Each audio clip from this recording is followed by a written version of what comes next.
What is up, everybody? Hope everybody's having a great Tuesday. Thank you for joining in. Mr. Luke will be with us here shortly. He is finishing up his dinner. So, let's see. Today is Tuesday. Don't know how everybody's weather's been doing, but we're at that stage now where it's hot sometimes and not so hot sometimes. So, you just never know what to wear.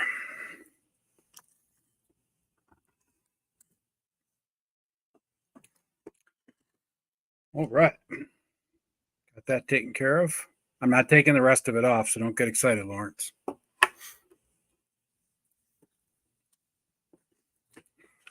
Let's see who we got with us tonight. Travis, how you doing, buddy? Eldor. Saw Jeremy J pop in. Kelly from Odd Frog Entertainment. And that punk who thinks he's got toys and all he has is G.I. Joe and gargoyles. Those aren't toys. Those are not toys at all. Those are garbage. Jesus. You call yourself a collector. I don't know. All right. So tonight we're going to talk about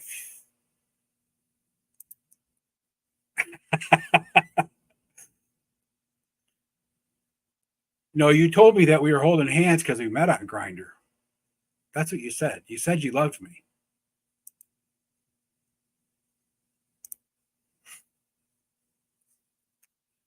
Anyway, Lawrence was spilling secrets last night on his show, so got to watch out for that guy. Don't tell him anything secretive because he just spills it out on the air for everybody to see. Hey, Aaron, how you doing? So tonight we are going to discuss Super Joe Adventure Team from the 1970s, late 1970s. Many of us, well, I should say a couple of us in this chat weren't probably even born yet, or were just, on our way. Some of us were old enough to remember these. Ted, how you doing?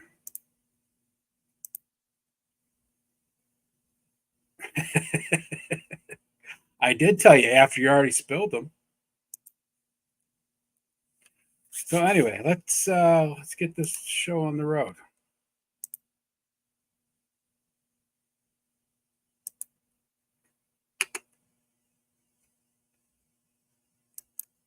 So first, news from the Crick. I don't have my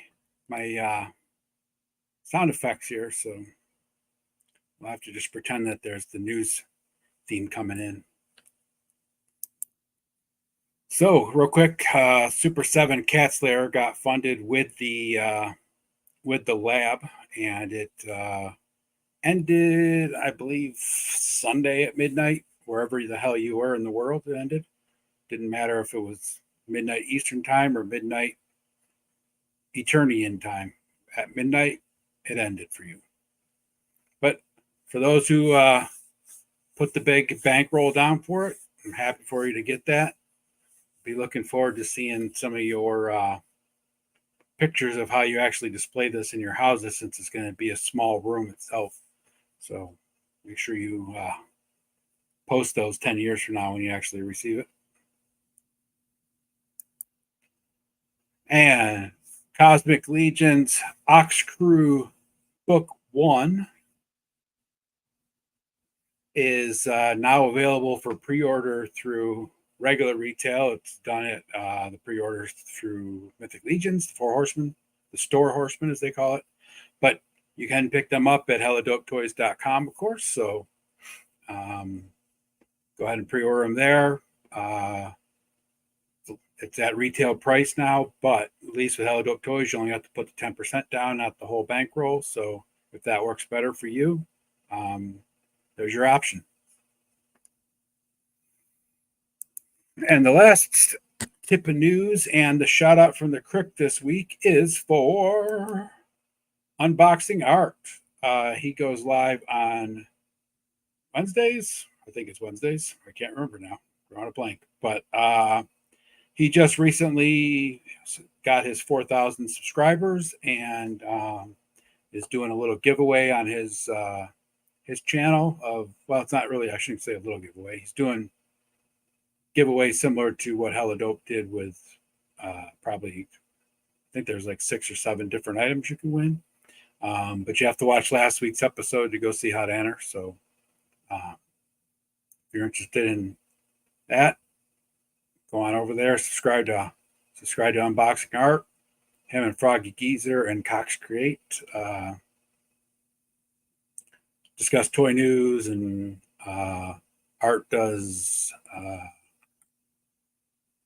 some unboxing videos and some reviews. Cox Create does a lot of toy photography, and Froggy Geezer has just been in the show a long time. So it's a good time. It's a good show to watch if you want to just see the news. And I mean, but go give him a follow or a subscribe and add to his 4,000 subscriber list, and then watch last week's video so you can see how to enter the contest.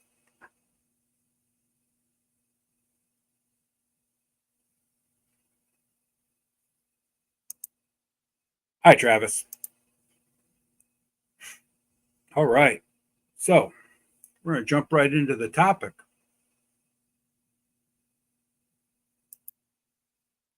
But first, I would like to thank 3dsuperjoes.com and plattstallions.com. Anybody that's a G.I. Joe collector that doesn't know 3djoes.com, he has Super Joe, he has Real American Hero, he's got G.I. Joe Adventure Team and the original 1960s G.I. Joe. He's got a catalog on his site of every weapon set, every gear set, every uniform, all the parts, all the pieces. He's got all the figures on a rotating platform that for each page showing the entire figure in 3D. Has some packaging pictures for most of it. So if you're ever looking for a good all-encompassing G.I. Joe library, check out 3djoes.com. He's got them broken down, so it's 3D Super Joes and then 3D, I think, just regular G.I. Joes, and then 3D Real American Hero or something like that. I can't remember how he breaks it down. And then Platt Stallions, they cover pretty much all the toys from back in the day when we wore plaid pants. So 60s, 70s, some 80s. And Platt Stallions also has Brick Mantooth, which is kind of like a Mego character that he created. So both of those are really cool sites, and I got a lot of my images tonight from them guys. So I just wanted to make sure that I acknowledge that. Give them guys a shout out as well.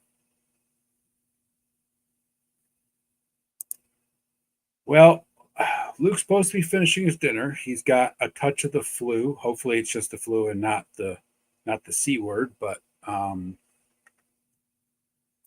he said he was coming on. I just talked to him 10 minutes ago, but then he said he was eating. So I don't know. It's okay. It's all good.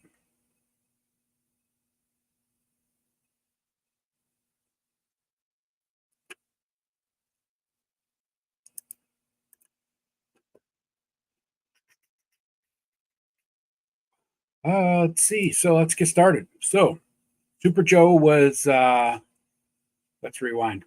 1976, Hasbro decided that the G.I. Joe 12-inch version was no longer a viable option. So in 76, they discontinued that line. At the end, they had the Super Joe Adventure Team. That's what they were calling it. It was the Super Joe Commander, Bullet Man, Mike Power, and then the Intruders, which were strongmen from an alien planet who were basically half the size of G.I. Joe, but twice as strong, supposedly. The Super Joe Commander was a muscle body G.I. Joe figure, had moving eyes and flocked hair. And Bullet Man was not widely released. Mike Powers was wider released, but not as widely released as the Super Joe Commander and the Intruders. And then Super Joe Commander, of course, was the biggest figure, which was just the black fuzzhead dude. So, but they ended that in 76.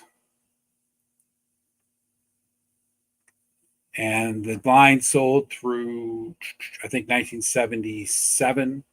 And then they completely stopped production altogether. And then 78, there was no more 12-inch, and they went to this 8-inch figure line. And this was on shelves from late 77, like Christmas time, until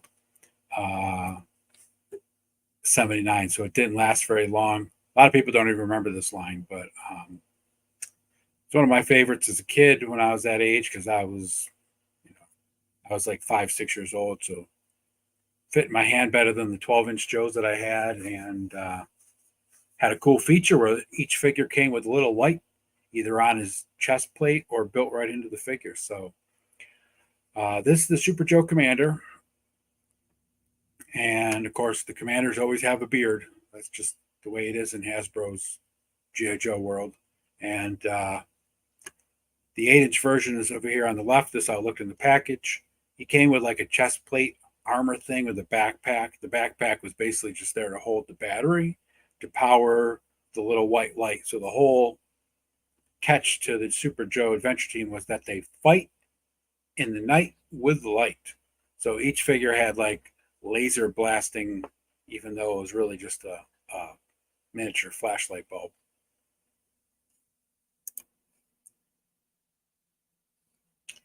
No, these weapons didn't come warped and soft. This is back in the 70s when men were men and so were the women.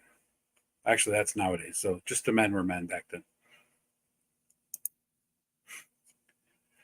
And here on the right is the G.I. Joe Collectors Club, probably a decade ago, released a 12-inch version of Super Joe as just an honorary kind of thing. So they released the Super Joe Commander and a Dark-On version on 12-inch modern G.I. Joe 12-inch body. So as you can see here, he's got kind of like a sniper rifle, some kind of laser blast flashlight, and a miniature Terron.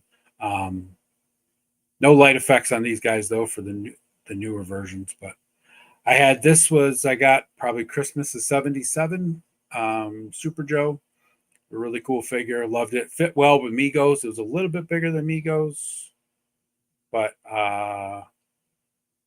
Migo and Big Jim were pretty popular at that point in time. And they were both around between 7 and 9 inches. So kind of fit in with all that.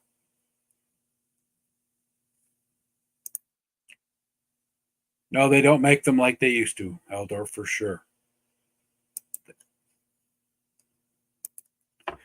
So here's Dark-On. He is a half man, half monster, and he was like the villain, the bad guy, the key bad guy, whatever you want to call him. He was basically just a Super Joe Commander who got transformed into half monster, so he looks exactly like Super Joe Commander, except he's all green, and instead of a gold chest plate with a battery pack, he comes with the black one, and his light was red, because, red's always evil. And this is the 12-inch version on the right of what the Hasbro G.I. Joe Collectors Club came out with. So he has this power. They called this a power lance, but really more like a sword. Same with this here. So that's Dark-On. Like I said, he was the villain, the main villain. Then I should back up. There was a black Super Joe Commander, which was basically just this figure in African American version. Hasbro always called everything that was for those guys, like the Black Adventurer, the Black Adventure Team Commander. Then Super Joe, they kept that whole thing and just called him the Black Super Joe Commander. But I couldn't find a picture of him. So same suit, same everything, just different skin tone. Then here you have Super Joe and the Black Super Joe. His suit was red, his suit was green. Exact same suit, exact same body. Everything was exactly the same except for the suits and the skin color.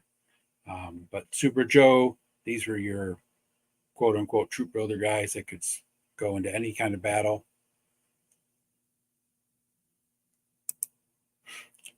And then you had the Shield and Luminos, which were both good guys. These were the two non-human characters in the Super Joe team that were actually good guys. The Shield basically had a power shield that its light shot out from the middle of the power shield, as you can see here in the packaging picture. Luminos and the Shield were exactly the same figure. The Shield was produced in like a blue plastic, and then Luminos was Hasbro's first attempt at all clear plastic, and his light shine out of his head. Supposed to come out of his eyes, but since the figure was clear, it basically just lit up his head like a flashlight. So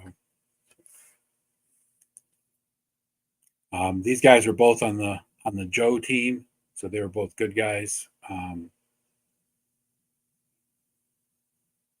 But a lot of people used them as bad guys, considering they were not really human, so they were kind of more alien than human beings. So a lot of people, like, I remember when I was a kid, I had Luminos, and I always thought he was a bad guy. But when I got older and did some research and stuff, found out he was a good guy. I was like, oh, interesting.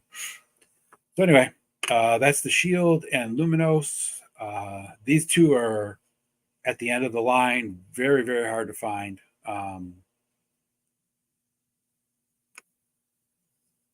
Real quick, greetings, Mr. Largo. Thanks for joining in. Then you had Gore. Gore was the king of the Terrans. So Gore was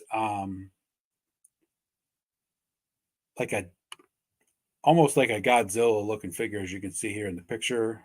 He had a red light in his chest, red eyeballs, and the rest of the figure was green. Funny story, the Gore figure was actually produced in like a harder plastic, as opposed to the Joes, which had kind of that Barbie doll, like rubbery plastic feel from the back in the day. And Gore is one of the few figures that's really easy to find without body parts that are ripped or deteriorated, because the plastic that they used was good plastic. Of course, the legs are probably usually never attached, and the light doesn't work, but still pretty cool, interesting kind of fact. So Gore, I got the same Christmas I got the Super Joe Commander, and I remember my brother, who was a couple years older than me, and my cousin, who was the same age as me. We all got Super Joe for Christmas that year, of course, because we were all G.I. Joe fans. From my uncles being 12-inch Joe fans, and then me and my brother and my cousin all had 12-inch Joes to begin with. But these guys are cool because my grandparents had an upstairs attic that was, it wasn't actually an attic. It was an attic, but they had it finished because they used it for bedrooms for their herd of kids that they had. So when we were kids, of course, all the kids were out of there. So it was just a playroom for us, and it was pitch black, and we were, fighting in the night with light. It was amazing. So, but yeah, Gore was a cool figure. One of the easier ones to find. Him and Super Joe are probably the two easiest to find in relatively good shape, mostly just because of Gore's plastic and availability, and same with Super Joe Commanders. So then they also released some sets, just like Hasbro did with their whole marketing scheme for the original 1964 G.I. Joe release was what they called the Razor and Blades marketing scheme. And that's basically, you sell the Razor and then you make your money on all the blades that you can sell. So for this situation, it was the basic figure, and then you sell all these weapon sets and gear sets and adventure sets and vehicles to go with it. And that's how they did it.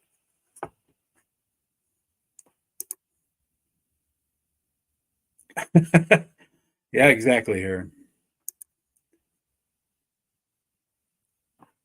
So here you have the Edge of Adventure set. So other thing Hasbro did was very famous for, from the 64 series, which was all military, through the 69, 70 Adventures of G.I. Joe, and then into the Adventure Team G.I. Joes, and right through Super Joe Adventure Team. They were used as many accessories as they possibly could use. So, like the pick on this guy, the climbing pick, was the exact same pick that they used for the 12-inch Joe. So it's quite large in this guy's hands. But saved a lot of money on things. They had to just give him a bright yellow uh, hoodie and some black stretch pants, because that's what you're going to go, climbing through the mountains, especially when you're trying to, hide from the bad guys or whatever. That would be fun to do a retrospective on the Pet Rock. I had several of those. You could get them at just about every place you went that was a, tourist trap. So this is the first one they released. Like I said, it was, some new stuff, but then some reused Hasbro G.I. Joe stuff from G.I. Joe. Now, technically, Hasbro did not consider this Super Joe as part of the G.I. Joe line, even though all of us who grew up in that time and collect it now, still consider this part of G.I. Joe. The next set they released was Past the Danger. As you can look, it was a pretty simple set, right? It was just the uniform and then the binoculars. And the uniform was basically just a bunch of bright colors with some kind of solar panel thing in the middle of it for whatever reason. And again, these binoculars were reused from the 12-inch Joe. So here it's shown on the right hand side with on the Super Joe Commander body. Pretty cool. I like how the packaging was done. I mean, this Super Joe is so late 70s, and the whole package design is just late 70s. I mean, just put it on a spinner rack. The stores could have hundreds of them in stock. They were probably like $1. And the last actual basic uniform set was considered Emergency Rescue, which was really just this tinfoil overall set with this gigantic claw hook that was actually, it worked. But this was also, the claw hook was also a reuse from the Adventure Team. As you can see, he's pulling something out of some kind of lava or something that he shouldn't be in. But, they kind of had the same set in the G.I. Joe Adventure Team, except they were smart enough to give him a full suit and a hood to protect his breathing, because, this is probably some kind of toxic fumes. But, Super Joe was tough, man. It was the 70s. Look at this guy. He's got a solid grip on this hook thing, and, wearing this tinfoil suit. Ain't nothing going to mess with him. So that was the end of the basic uniform set. And then, one second. They came out with some deluxe accessory sets. So the deluxe accessory set, this was the Treacherous Dive set, which had some reused parts from the Adventure Team. It wasn't a spear gun; it was some kind of underwater metal detector, and came with a helmet, dive pack, flippers for your Joe, and that was pretty much it. And then the bazooka, Fusion Bazooka set, came with a Fusion Bazooka, whatever that is, not really sure, and some other accessories that for launching and fighting the evil of Darkon and Terron.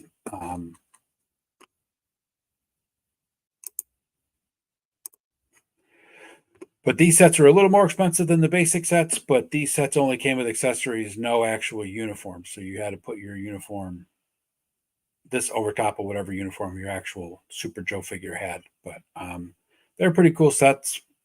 I think I had the dive set, and that was the only one I ever got. So And then they released a couple more of the deluxe sets. So you had the Aqua Laser action pack, which I have no idea what an Aqua Laser is, but it looks pretty fun. Look at all the action in this picture up here in the top picture, right? And then the Sonic Scanner. The Sonic Scanner was kind of another nod to the actual G.I. Joe Adventure Team because they had the rock scanner, and these satellite panels and the base that they're on was reused from the Adventure Team. This one actually came with a these ones were called power packs because these ones came with uniforms and the actual things work. So you could spin these things spun around, the satellites things spun around. So they were a little more expensive than the actual deluxe adventure packs, action packs, but they had the sonic scanner so you could scan the area and find the aliens and where they're hiding. And then you had a helipack, which was a backpack helicopter. Came with a little flight pack like the G.I. Joe Adventure Team had, but this was not a reuse. This was a completely new design and had a different uniform that came with this one as well. And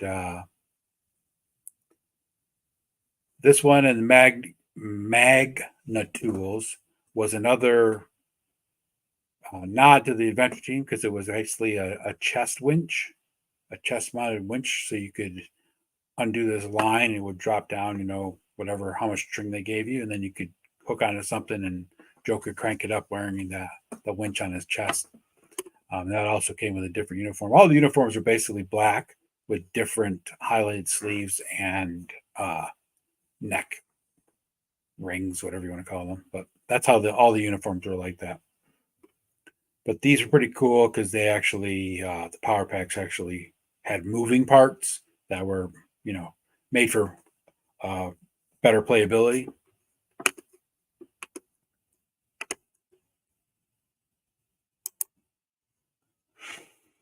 And then we had the White Shark Hunt, which was a mail away at first and then became a standard release. So in this set, you got the figure, the boat with a motor, the Adventure Team shark, which actually, the shark was the same shark from the Adventure Team. So it was probably better in scale with these guys than it was the 12-inch guys since it was all about 3 inches long.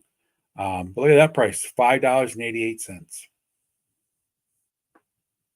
Got all of this for $5.88 back in the 70s. Isn't that amazing? Other toys, what's up? But yeah, this was a mail away, and then they released it as an exclusive with a different color raft. I think the raft became black or some other color. But then they had the Avengers Pursuit Craft.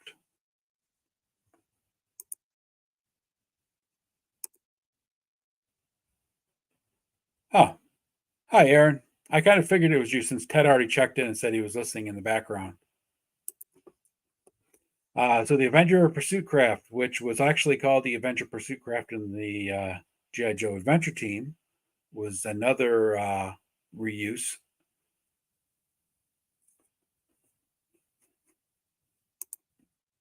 Look at this guy.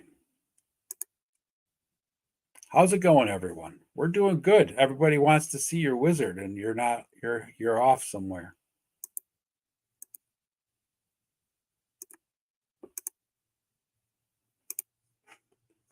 Yes, Travis says he hopes you feel better. So anyway, so this was a pretty cool design even for the Adventure Team. So this vehicle could become a plane, a glider, a river plane because it had the skis on the bottom, and it also could become a car. So it was actually like 3 or 4 vehicles in one. Really cool concept, even in the Adventure Team. And then they just repurposed it for the Super Joe. They changed nothing about it. So you had an 8-inch figure that fit into a 12-inch figure vehicle. It worked. I mean, Big Jim was Mattel, and most of the Big Jim toys were actually repurposed Barbie toys. So, and Big Jim was an 8-inch figure, and Barbie was a 11-inch fashion doll. So they, took the RV, changed its color, made it a brown, so it was for boys, and Big Jim used Barbie's camper. So a lot of companies did that back then, but Hasbro and Mattel.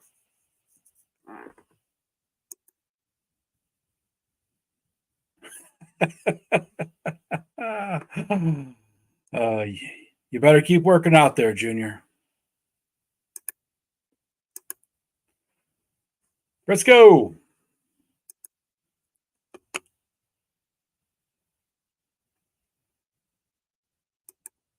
So Terron. Terron was a great figure. So Terron was a pretty big alien monster, as you can see in this packaging. He was quite big compared to the Super Joe figure.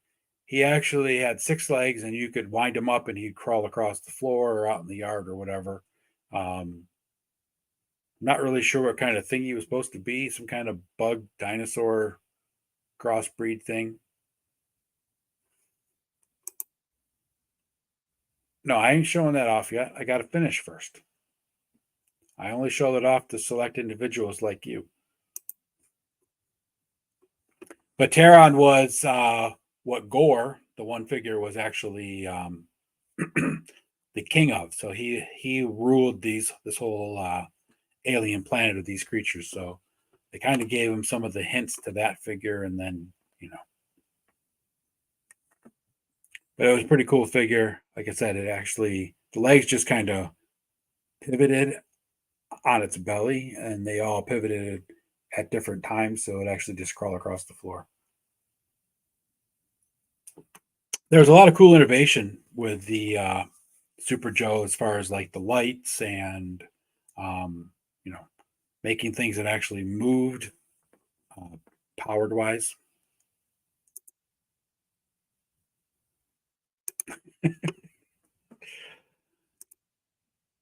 And then they had some different things, kind of just like the regular GI Joes and the GI Joe Adventure Team. They came out with this equipment case, which was a foot locker. Now, the original Joes were made out of wood. This one was made out of vinyl and had a really cheap plastic tray with a cardboard insert. But this is where you could store all your, all your Super Joe accessories and stuff, just like the foot lockers of the Adventure Team and the Military Joes.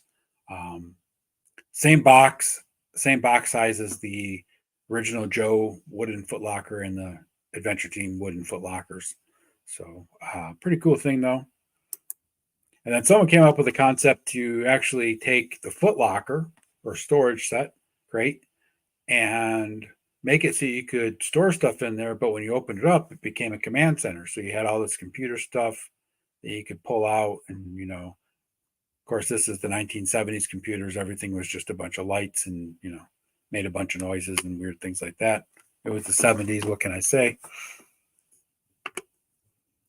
But yeah, this is a pretty cool idea to take what was already existing and just make this new thing. Now, there's a guy, Randall Wall, I believe his last name is, who sells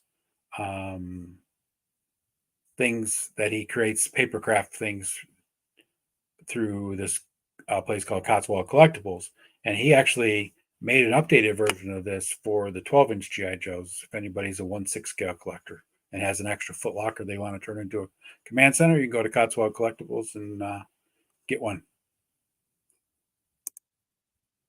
Gotta love that old school 70s and 80s packaging. Yeah, I was talking about that a little bit ago.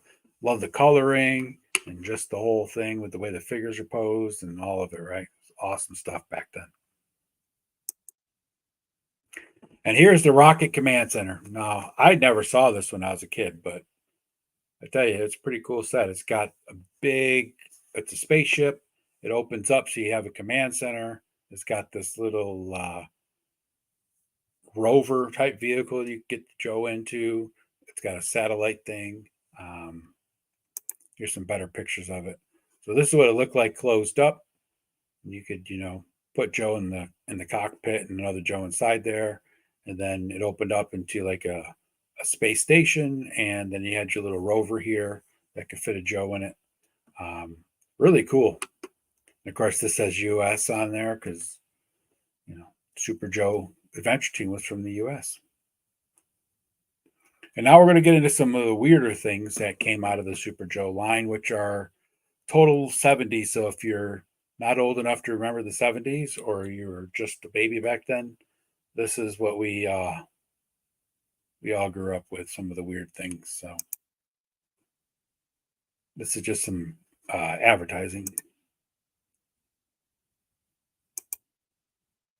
So here's two posters you could actually buy from Hasbro for Super Joe. There's a whole big thing about the 1-2 punch. There's Joe and Gore fighting with their lights. His is white because he's a good guy, and his is red because he's the bad guy. And then here's this one they called the Wall Buster poster because you put it on your wall and it looked like Joe was busting Gore right through your own wall in your bedroom. How awesome is that?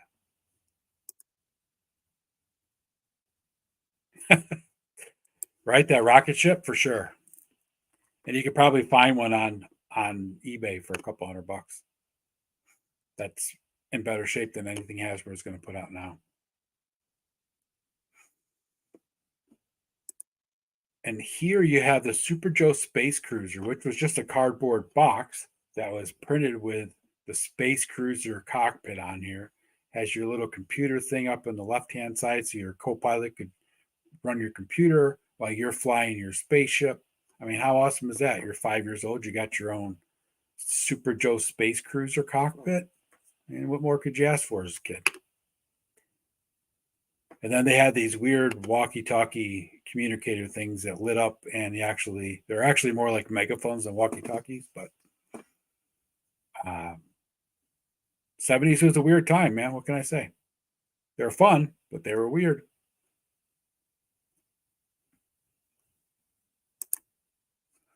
And of course, it wouldn't be the late 70s without a vinyl costume and a plastic mask to go over your face.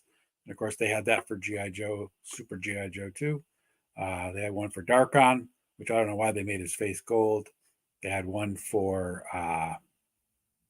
Luminos, and then Gore. I never had one of these, but I did have a G.I. Joe Adventure Team Air Adventurer one, which I thought was the most awesome thing because, it had the blonde hair and the blonde beard, and then the whole suit was orange, except they had the big flash of, the Air Adventurer on the chest because just in case no one knew what you're dressed up as, your chest, all they had to do was look at your costume and it told them.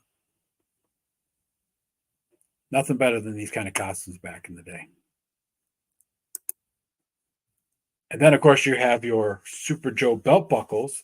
You have a Super Joe Commander and a Gore King of the Terrans belt buckle because you weren't cool back in the 70s unless you had a leather belt with some kind of cool belt buckle that was made out of metal that you snapped on yourself.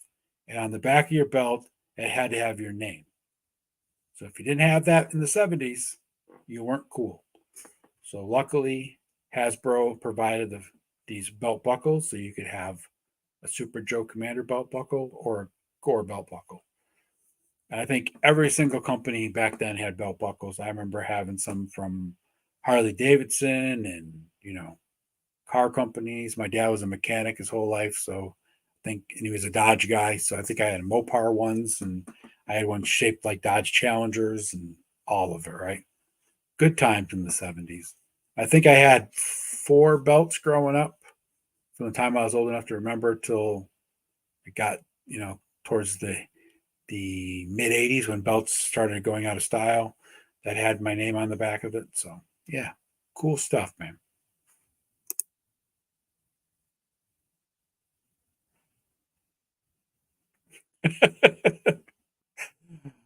Nothing better than homemade.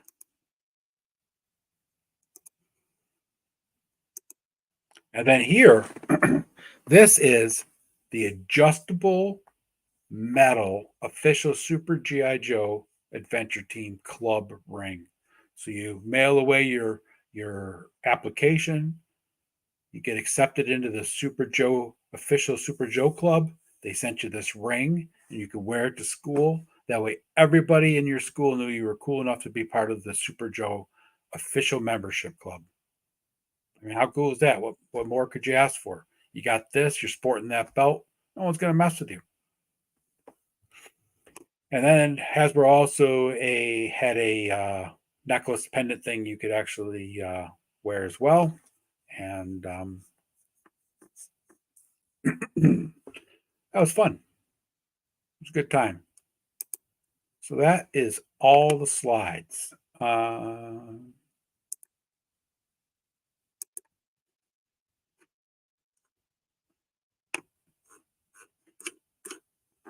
I don't have anything else. So, Travis, if you want to come on and bullshit for a while, why don't you come on? You got the link. Travis is going to come on and bullshit with us for a little while since Luke is sick. I'm just going to bring this back up here. So, yeah, you know that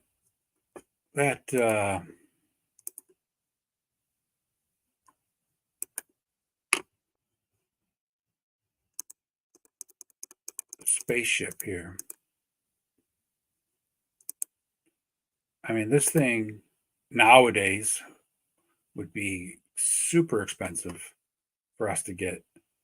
And I think I saw an advertisement where this thing was like $14.99 or something like that at the stores, even back then in the 80s. I mean, just crazy stuff.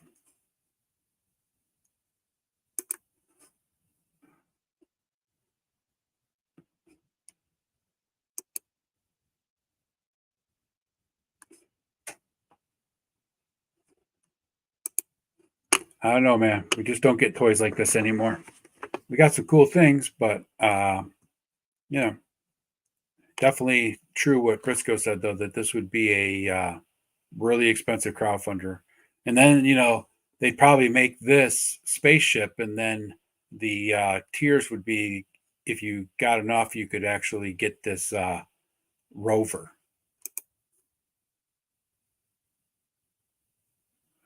Oh, thanks for reminding me, Largo. I was actually going to mention that. So, yes, I have one of the Super Joe remakes from White Elephant Toys. They are actually doing quite a bit with that. So, if anybody's interested in if they want to get a remake of this, they actually have White Elephant Toys. They sell some through Cotswold Collectibles. But if you go to White Elephant Toys, you can actually kind of like make your own Super Joe or buy a complete figure set, depending on which way you want to go. And they have some other ones like a baseball set and a boxer set. I think even the flag was only around 100 when it originally came out. Yeah. I think it was like $80 or something like that when the flag first was sold. But yeah, the White Elephant Toys, it's a quality figure for sure. I picked one up at PowerCon. They had a booth there.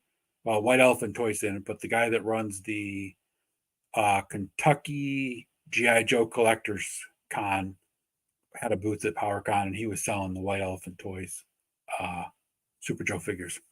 So I got one of the Super Joe Commanders, but I got mine with gray hair since I'm old and he's old. But yeah, they're pretty decent. So if you're wanting to pick up a Super Joe, if it takes you back in time, go pick one out. They're not that expensive. I think it got the whole 8-inch figure with all of its accessories and stuff. I think it was like $19. And then, of course, you had to pay whatever their tax was at the show. Speaking of that, I don't know if Kelly's still here, but Kelly was showing off on one of his streams about a month ago, maybe 5 or 6 weeks ago, somewhere in that area. His friend picked up a Mike Power at some toy show, and they were laughing about how the neck looked.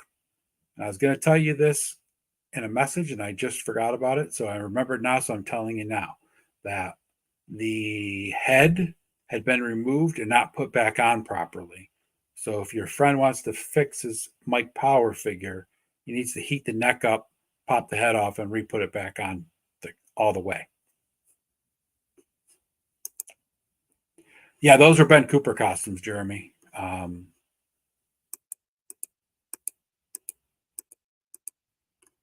Those ones were Ben Cooper costumes. The one I had that was the G.I. Joe Adventure Team Air Adventure was a Ben Cooper costume also. I believe they were. I think that's what I read. I think it was Ben Cooper. I'd have to verify it, but there's only two companies making those kind of costumes back in the 70s, and Ben Cooper was the biggest one. So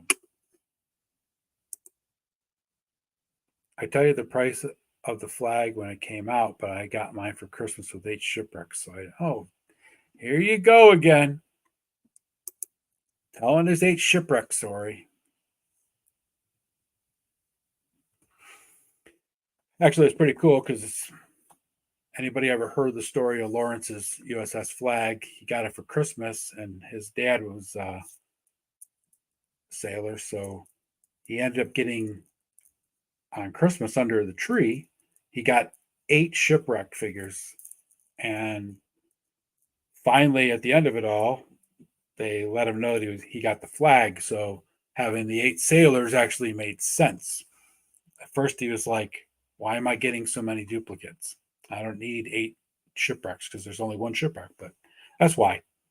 So Lawrence tells the story much better because it was his childhood and he was more passionate about it. But all right. What's up, man? How's it going? I'm doing good, man. I'm good. How's my audio? You sound great. Okay. Look at that fancy mic you got dropping down from the ceiling.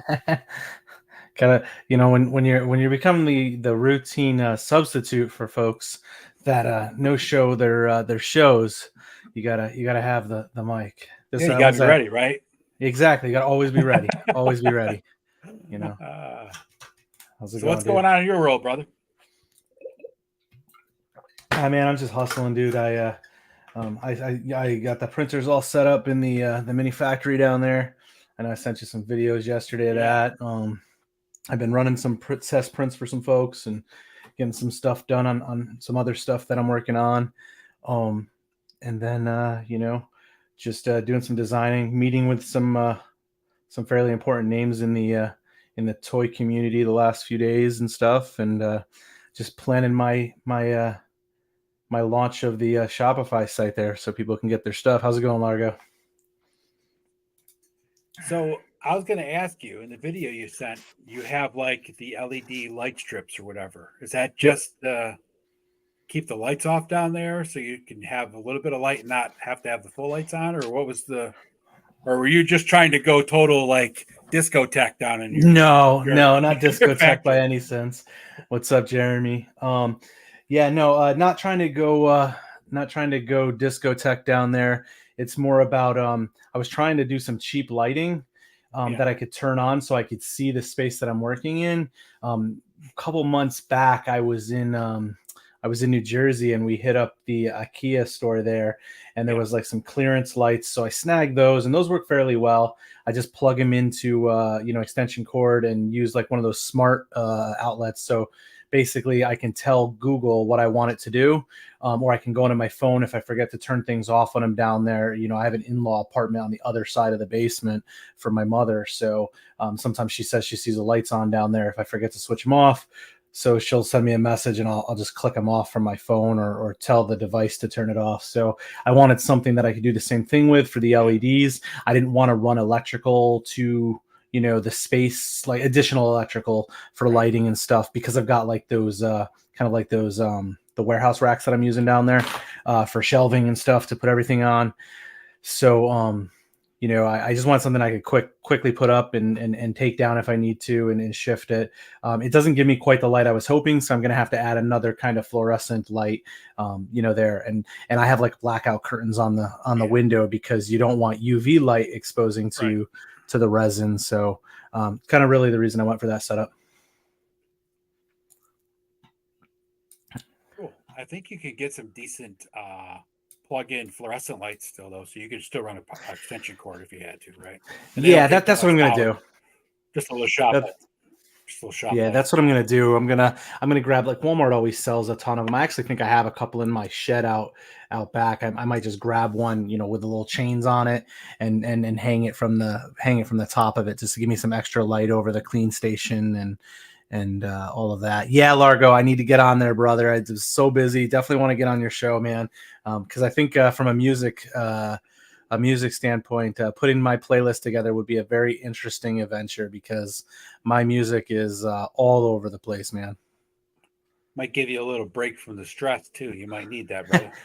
Dude, I don't stress, man. I don't stress. I got, Well, I don't my mean nine that you're stressed. I to mean the stress of all the, always just the hustle. focus. Yeah, the hustle, right? Exactly. Take a Yeah. break with some Yeah. music.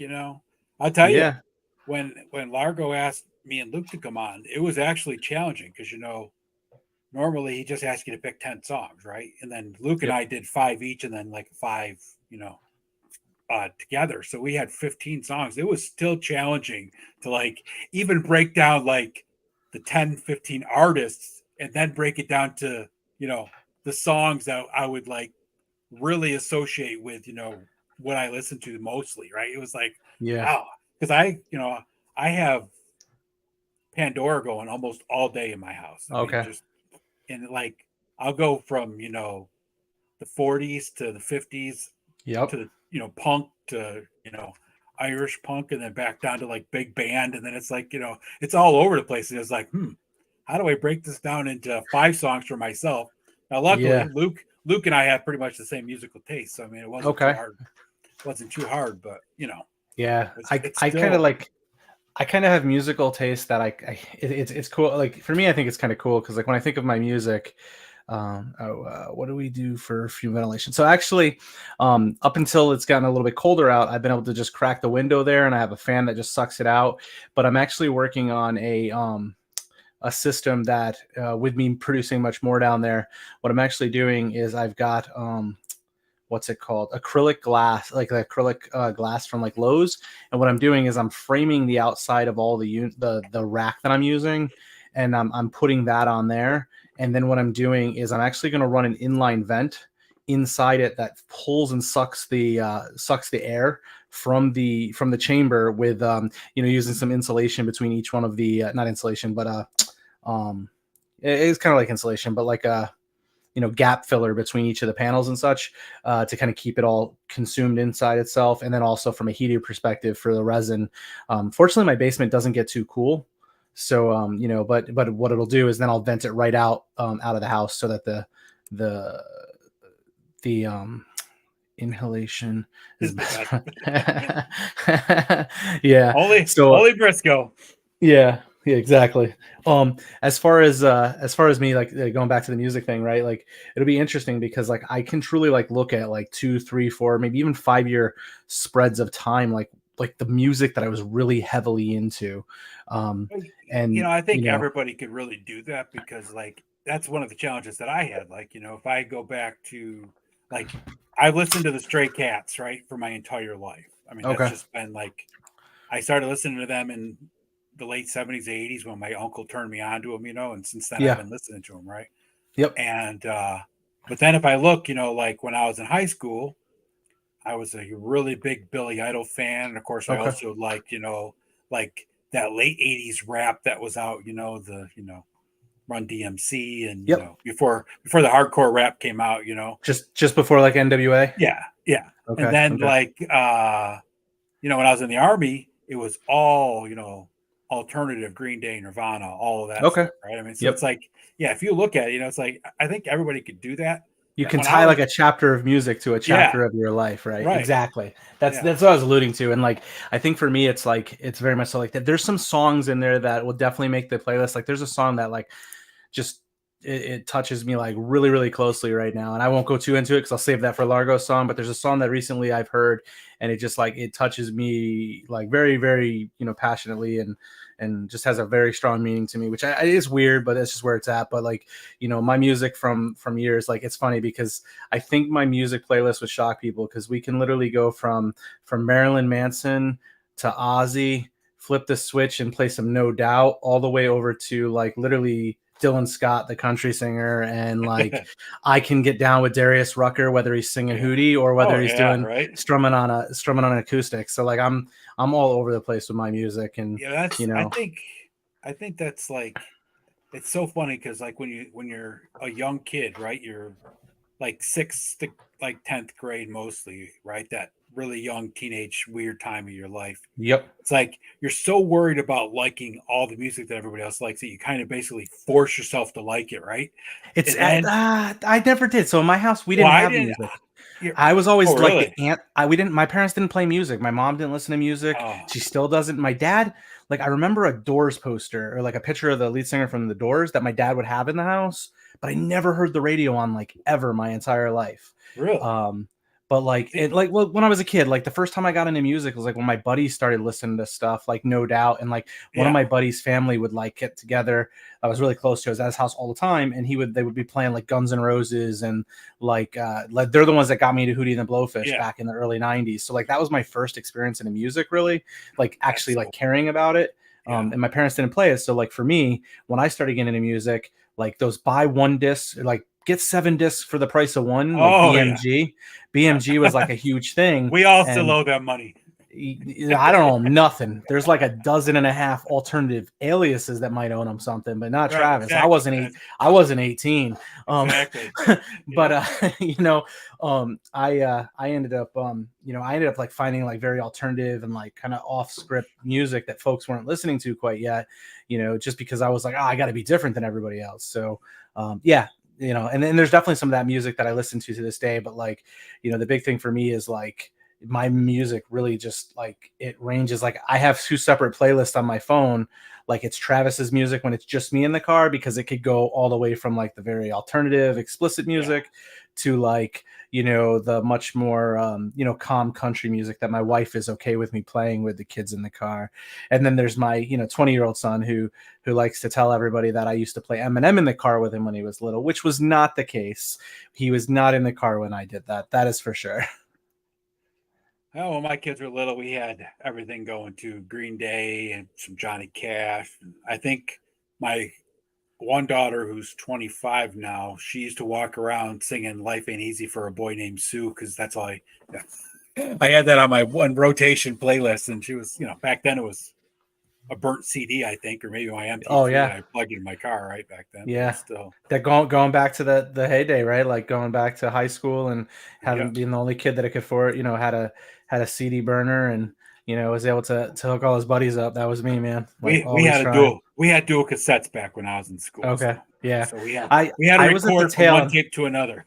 I was at the tail end of the radio trying to catch it on the radio and record it, on the little cassettes there. So I remember when Rob Bass came out with "It Takes Two," and there's just something about that song that I absolutely loved. It was just one of those late 80s rap songs that was just great.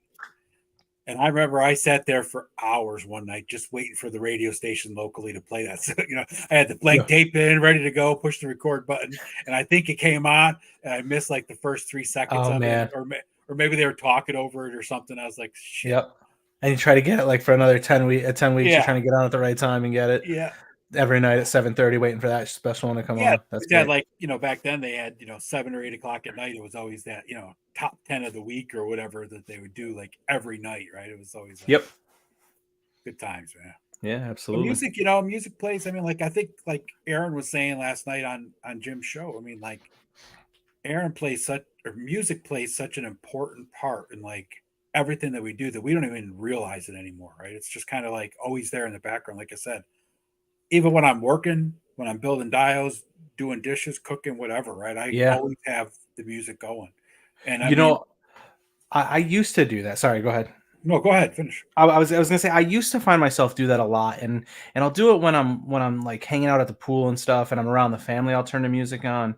But because I'm like a YouTube junkie now, I just turn YouTube on a lot. Like if I'm doing dishes or I'm working, or like when I'm down, like last night when I was down in the basement, I was listening to Punk's show. And every now and again when my hands were clean, I would go over and punch on the iPad and make a comment or something, But for the most part, like, you know, when I'm busy doing things, that's what I'm doing. I'm listening to one of you guys stream, and that's what I'm doing, like, whether it be here or, you know, basically, you know me, I'm messaging you, hey, what's on the grid for tonight? And then even when I work during the day, if I'm not on client calls and I'm just in the zone mode, I'm throwing up like a YouTube video on 3D printing modeling or the toy community, you know, something out there. I'm absolutely the opposite. I cannot listen to someone talk and actually focus on what I'm doing. Right. It definitely makes it harder. Yeah. Because like when I'm watching like Punk Show, right? Like a couple weeks ago, I was trying to do something and I had a show on in the background, and I was doing whatever I was doing. I was helping Luke or something, maybe my daughter or something. I can't remember, but I had to keep coming over or look at the TV or looking at my phone, you know. And then I'm like, damn, I'm trying to get this done, right? So it's easier just to put the music on. Yeah.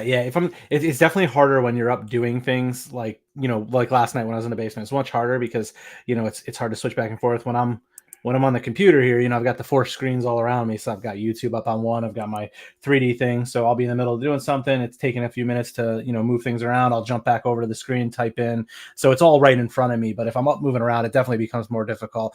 Like, especially like 3D printing and stuff. If I'm listening to something there, I got to rewind and be like, what did they say? How did they do that? Like, yeah. So definitely. Yeah, especially if it's something that I'm like trying to learn or, you know, understand, then it's really tough. Absolutely. That's why I don't even bother trying to do that. So definitely harder. I sit down at nighttime when the show's on that I want to watch, I just watch it. I got a couple boxes here if you want me to do some opening. Hey, go for it. Yeah. So I got this one. I don't know what's in here. I'm going to go refill my coffee. I'm going to put you up full screen. You go ahead and open up. I'll be right back. Sounds good. Let's see what we got here. I know who this is from. I just don't know what it is. And this is an order I placed with the Hasbro Pulse prior to committing to my buddies over there at Hella Dope. So don't hate me, Aaron and Ted. Might have been after I knew you guys. I don't know. Got the snow job here. So I gotta take a look at that and get that open. I thought that looked cool.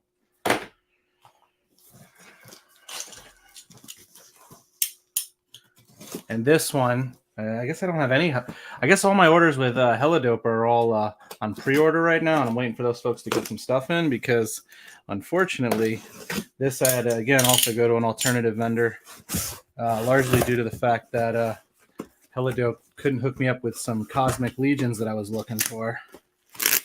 So I needed some Cosmic Legions, and they didn't get into the Cosmic Legion game for the first series.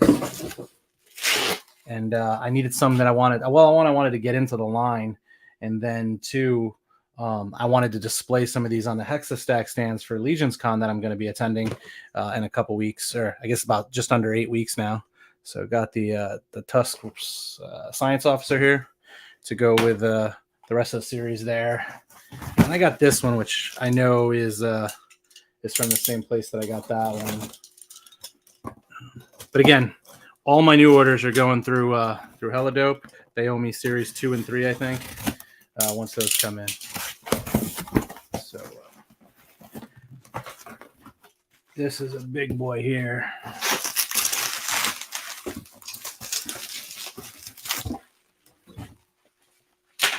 Oh, I got a pin this time. You're doing good, brother. Yeah, man. I'm just, one, I'm opening boxes here, and also apologetic to Hella Dope for having gone elsewhere because they didn't have this stuff available for me when I was trying to order it. So lighting might be hard there, but it's that's Slog. Yeah. So I just landed that one. I haven't opened it yet. Hey Jeff, how you doing, brother? Thanks for stopping in. So I gotta get that one open, and then I snagged this, Ed. Oh, that one's cool. I like that guy. And then this just recently came in. Oh, nice snow job. Yeah. Oh yeah, Ted's gonna look forward to packing those Series 2 orders. Is that where they're gonna land, Aaron? Make sure he kisses each box. Oh, is that what I saw in that picture you shared with me the other day? Yeah. So I picked this up. It was sealed. I got this with one of those Fresh Monkey Fiction Naughty or Nice elves. Okay. I picked this up off of eBay as a lot for $80 shipped for this Oh. and the Naughty and Nice figure. Okay. Good deal. Good deal. It was brand new, mint in box. I still got the other one coming from Hella Dope, the Father Christmas Redux. Oh, okay. Cool. I might have some figureheads for you to paint for me, bud. They came with these. The person that the place that I got these from, they do like these alternative heads and stuff, and you can get bundles and stuff. And I didn't realize you could buy them independently. So of course I just picked on the first thing that said in stock and added it to my cart because I never ordered it. So I ended up getting the ones. I ended up buying the ones with more accessories than I needed. So I have some heads that I may need to have somebody paint for me. I've been working on those already. Awesome. Let me just pull myself full screen real quick. Yeah, brother. I just want to show everybody this. So this is the Super Joe from White Elephant Toys, since we were talking about Super Joe tonight. Okay. And this is what their packaging looks like. Oh, that's a cool. nice 70s art on the back. So is that something? And then I was multitasking when you were doing the stream before. Are those current day like releases, or are those the retro? Yeah. They are. Okay, yep. Cool. And who does those? White Elephant Toys does them now. Okay. Okay. They bought the Super Joe. That's cool. They've had it for a couple of years now, I think. Hey, so I went to that con this past weekend, Ed. That was crazy, dude. That was crazy. Like such a small world, man. I know we're still both in New York here, but yeah, this guy right here, Jeff, my buddy Jeff, knows Angelo real well too, also. Oh, okay, cool. Yeah. So it was crazy because I was walking around, and I've talked to you about wanting to do some like Dio pictures and things like that, but obviously Hexastack has, taking and consumed everything that I have in free time. So as a result, I haven't had a chance to look at that stuff, but I saw it instantly, and he had like this. I kind of call it a graphic novel. It's definitely not like it's not like what you get from what I picked up from the Valaverse graphic novel as far as like the paperback like solid piece. But like it's a low end production print, but it's so cool because he literally takes all the photos like you do, and like and who's your other buddy I follow on Instagram that you're really good buddies the with? Teflon 3.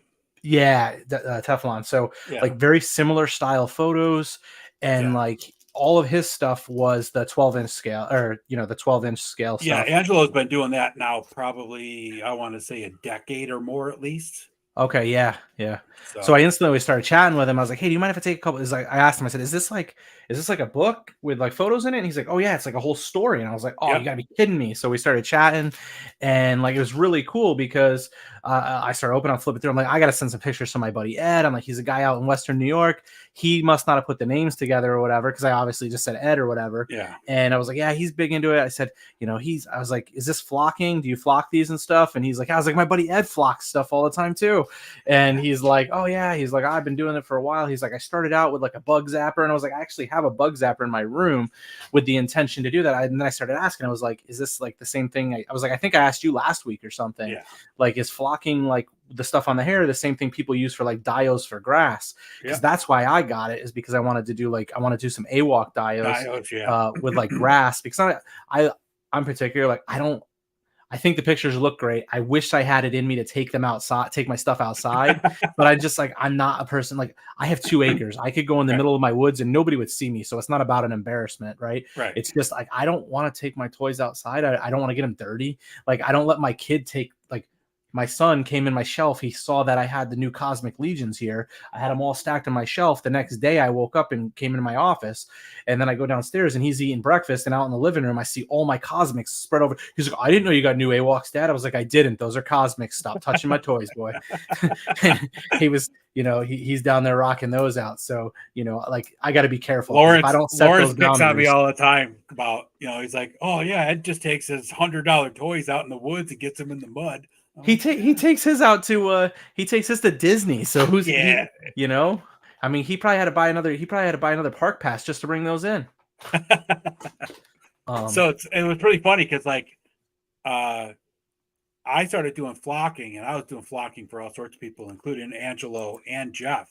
And then I showed Angelo how to do it. I showed Jeff how to do it, and like Jeff's made his own flock box now, and he's taking it to a next level. And then Angelo started flocking like crazy. I mean, he puts the flock on, and then he'll comb it so it's in a certain style. He's got 10 He puts it on millimeter long He puts it on flock. pops and stuff too. Oh Like he yeah, was telling me yep, he does it on everything. Well, the yep, best thing about that, like, so such a small world, I found out he works in the school district my son goes to, and yeah. He's a teacher. Yep, I had no idea. I'm like, this is so cool because he started telling me, he's like, oh yeah, I bring these books to the school. The kids yep. find it. I'm like, dude, you would have been my favorite teacher. And then He like actually used to take figures to the school with he him. does. He Yeah, still he brings still the does. Yeah, he was telling me he still brings those to the school, lets the kids use them and take photos and kind of like they take trips out to the field at the school and like they're able to yep, do that like dio to like not dio but like the yeah. He you know does the actual. action figure photos and stuff. Yep. Yeah. Yeah, I thought it was really cool. Yeah, it was. He's a cool guy. He's got some. You So laughing just at for this one? yeah, yeah. Yeah. Nah, my kid's not going to be the Janetti, dude. It's much more going to be um it's not the Shane and the Vince situation. Um, it's not going to be the Ray and the Junior. Yeah, it's not going to work out that way, Punk. I'm not going It's to do going to it be to him. Dusty Rhodes and Cody. Okay, that's a doable one. But yeah, no, my oldest would be the one I'd go to war with. It's not my little dude. My little dude's he's too chill. He's too chill. But yeah. Yeah. No, that's awesome. Yeah, so it was such a small world. Went there. It's a very low key, small toy con. I actually knew about it several months ago, and I meant to try to get a booth at it. Totally forgot He it was because Angelo was on Monday nights. He's on Paul Knapp's yeah, show, something yeah, with man live from the man cave or something. I can't remember what yep, Paul calls it, but yep. I had no idea. I thought it was so cool. I'm like, oh, there's a local guy. So I connected with him on Instagram, sent him a message. You know, keeping in touch with him there. He's a real cool dude. but I was watching that today because it's on the same time Lawrence's show's on, Right. and I was watching that today, and he was talking at the beginning of the show about how he had all this stuff and he had great prices on it, and he's like, nobody at that show wanted it. You know, he's like, it was such a Yeah. waste of my time to go there. So It's hard because it was really like, one. It's the first time they've ever had as far as I'm aware, it's the first time they've ever had a con there. There's not. I mean, it's a nice area.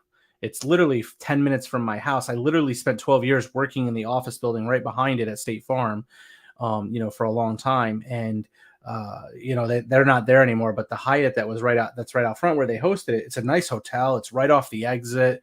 You know, you're not paying to use the highway right there because it's I-87. So it's an easy to get to. It was like $5 to get in the door. My son ended up winning a raffle, you know, like a little Lego pack or something. You know, it was cool. You know, my son was hunting for what did he want? He wanted an Anakin Skywalker figure.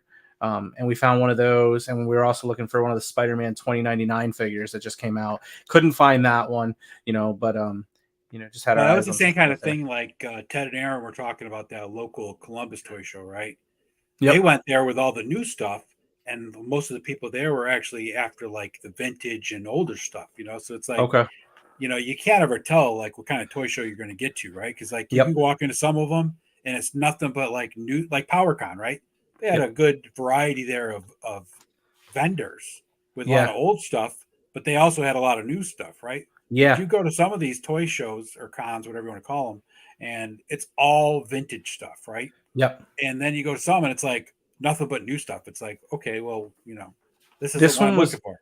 this one was very Joe centric, and it was like there was very Joe centric, and it was the larger those 12-inch ones, right? Like you know I think they're the Really? 12-inch ones. Yeah, they were the flocking one. They're what what's your buddy Angelo there? takes, yeah. Angelo. Yeah, they're what Yeah. Angelo had. There's probably 4 or 5 of those tables there, and maybe I'd say there's probably 12 tables in total. A buddy of mine who has a local comic book store right here down, you know, in the village next to my house. He sets up a booth there because he's buddies with the guy that hosts the convention. It's the first time they've done it. There's one up north in Lake George, just north of me, that goes on. It's actually the weekend before Legion's Con. So depending on how much product, I'm getting in touch with them because it's like $40 for a 6-foot table. Oh, And I went to it in the spring as a consumer, and there was actually quite a bit of people there.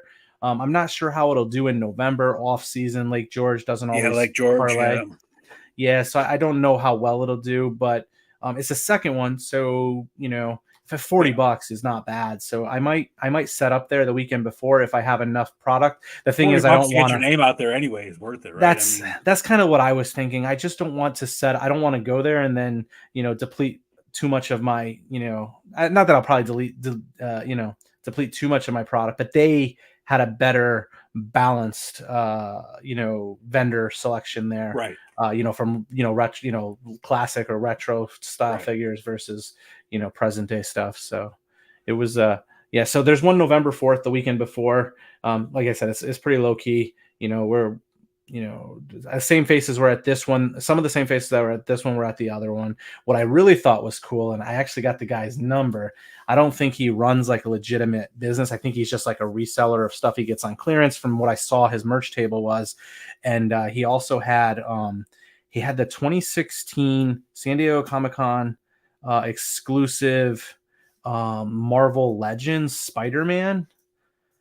And I actually got to look that up because talking to you reminded me of it. So I want to look that up because I was actually thinking about snagging it for my son for Christmas. Because I got the guy's number to potentially buy it later on. But I wanted to see what he was charging for. Oh, okay. So like online, it's like a $300 set, but he was only asking like $220 for it. But he only took cash. He didn't take cards and stuff, or else I would have snagged it that day. But he only lives about 20 minutes from me, so I might have to pick that up. I don't know if you've seen that one. I don't know if you're a Legends guy by any means, but it's a pretty cool set. I've actually never been a Marvel guy. I've always been DC. Oh, sorry. That's all. I think I was never a big DC guy. I mean, obviously, like that's what we got as kids. Batman. Well, that said, I loved the old Batman and Robin show with the Adam West, was it? Yeah. And yeah, so that was my favorite like television show series as a kid growing. My dad used to turn that on all the time. But as far as comics and stuff, I definitely bought into the Marvel characters a hell of a lot more than I did the DC characters. I never watched like Batman Beyond and all those things. It didn't do it for me. I was much more of a Saturday morning X-Men. The Fantastic Four, I think, was a cartoon, maybe, if I recall. Like when I was a young kid, I gravitated towards the DC characters because they were familiar, right? Because like Mego had their 8-inch figures and they had their pocket-sized ones, so I knew like Superman and Batman and Robin, right? Yeah. And I didn't really know a lot of the Marvel guys. And then Secret Wars came out when Superpowers was out, so I had both of those. But okay, yeah. So I mean, I knew Spider-Man, of course, because Spider-Man was everywhere. But I mean, right. Other than that, I couldn't have told you who the Fantastic Four was really back when I was a kid. Gotcha. Yeah. So for me, my dad was a collector, and he was born in '60s, so he was big into comics around '68 through like '76 ish. Yeah. And for me, I have all of those comics, like all of them. And there's some Archie stuff in there and whatnot, but a lot of his stuff was like Captain and Falcon series, pairings and stuff. A lot of the basically, the early, very early Captain figure ones. But he has some Batman ones. I just never really got into the Batman. Yeah. My uncle was a huge, he's an artist and he collects comic books, always has. He's actually got like Spider-Man #1, I want to say, the first Spider-Man edition. That's cool. Like I mean, like he's been collecting, and he's never given one away or thrown anyone. I mean, he's given me some duplicates and stuff, but gotcha. Like he gave me, which I've now given to Luke, the Star Wars #1 that was done by Marvel, right? But like he was more into DC too, so most of the time I was, of course, you were reading what he had. Yeah, he was a big Silver Surfer fan, but other than that, outside of that, he was always into DC stuff. So that's just kind of what I gravitated towards. And the rest of my family was all into sports, so they were always talking about the Buffalo Bills. So So anyway, I guess we'll wrap this up and call it a night. So let me play us out.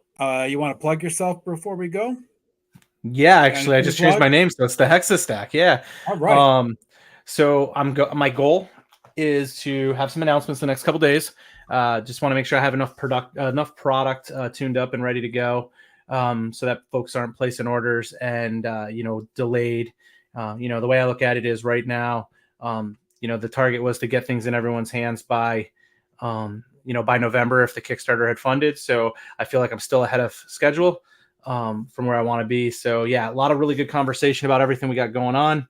My goal is right now shooting for hopefully being able to put the deposit down on the injection molding before end of year. Hopefully get some injection molded product in hands in the US sometime second quarter. If everything went smooth, goes smoothly, we'll see where we get based on, drawing those funds and such. But right now, the best thing folks can do is go out to thehexastack.com. Again, it's thehexastack.com and subscribe to the email list there. You'll be the first ones to be made aware when that site goes live, so you can make your purchases. Obviously, you can find me on Hexastack over on Instagram. And again, I post everything there. That's likely where I'll be posting my first video announcement of kind of what the next steps are. But yeah, keep your eyes out for that, because I'm gonna, do one of those reels or some video there to present what's coming, and then we'll have some monthly YouTube shows that I'll be doing for 30, 45 minutes to talk through some things so folks can see what's coming each month. But really excited about what's to come, and appreciate you having me on, jumping in and sharing that information. Yeah, thanks for jumping in. Thanks, dude. Everybody, thank you. Appreciate y'all stopping in and hanging out for an hour and a half or so. Everybody have a great week, and like I said, make sure you check out the Hexastack. Travis spams with emails. I was the first guy to sign up, and I've gotten 100 emails every day from the Hexastack. Not really. I was going to say, I haven't sent anything out. Not really. So yeah, go ahead and get over there and get signed up so you can get the news. And everybody have a great night. Thank you. Awesome.